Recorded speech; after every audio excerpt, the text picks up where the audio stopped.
Staff and Sword S1, called Loser but Rare Genius.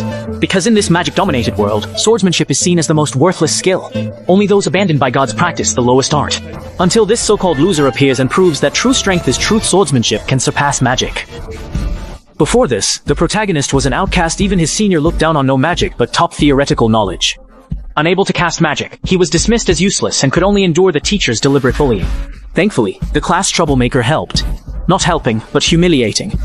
The teacher didn't scold him. Instead, he used the protagonist as a negative example. He warned everyone that magic is the absolute truth, and magical talent is your only worth in this world. Those who only know theory but can't do anything practical should drop out before embarrassing the school. The protagonist is used to their ridicule and persists for a reason. He made a childhood promise to his close friend. They vowed to become part of the Supreme Five Staffs together. The Supreme Five Staffs is the highest honor here, and his childhood friend is one of them. She's opposite the powerless protagonist. Talented since youth, she became the youngest member of the Supreme Five Staffs in just a few years. Though it was a childish promise, he never forgot, no matter how difficult the path. He keeps going, hoping to stand beside her someday, exploring the dungeon every day. He hunts monsters to earn more credits. A few credits won't get you to the upper academy, let alone the Supreme Five Staffs. Yining, male lead, might not graduate. Yuan Shan, 11, needs for exam credits. No credits in 2 days equals expulsion. The male lead panicked, flipping through his notes to find the matching monster.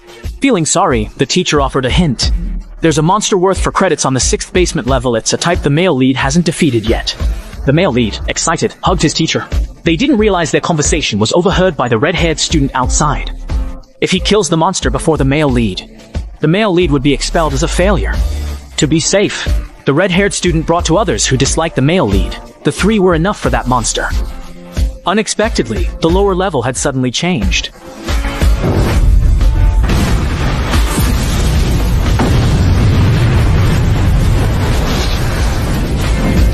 Seeing his sidekick smashed into the wall, the red-haired student realized this monster was not the one from the reports. Confronted with a monster way beyond his level, he was terrified. He desperately cast his prized fire magic, but it barely hurt the monster. The commotion drew the male lead. He saw immediately it was a powerful, 10-credit monster. Just as the red-haired student was about to die, the male lead hesitated. This guy had humiliated him countless times. If he walked away now, life might be easier later. As he hesitated, his childhood friend's words echoed in his mind. I know everything. Will is always gentle and braver than anyone.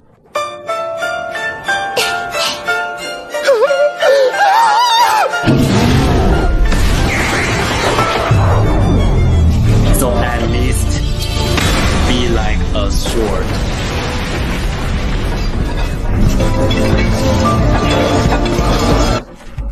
Professor Edwo arrived at the office. He asked Wakuna why he sent Hongmao and others to the lower floors. Don't you know there's been a sudden mutation underground lately?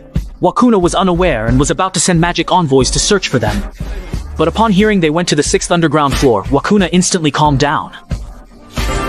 So, why you panicking? Why? What is running there right now?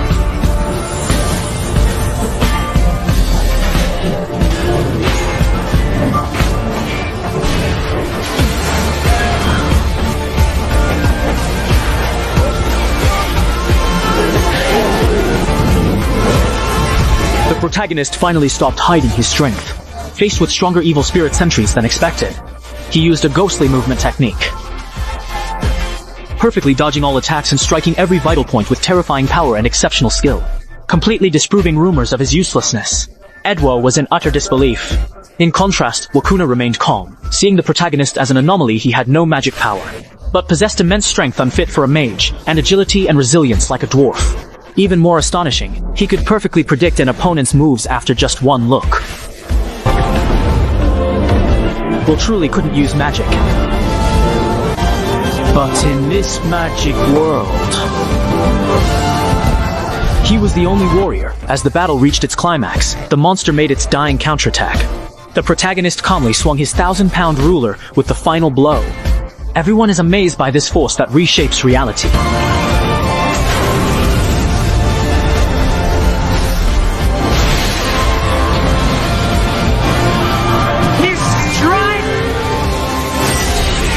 With a power that transcends all rise above and surpass the raw, unbridled force of lightning itself, moving with a speed and intensity that outpaces even the most fleeting bolts in the skies.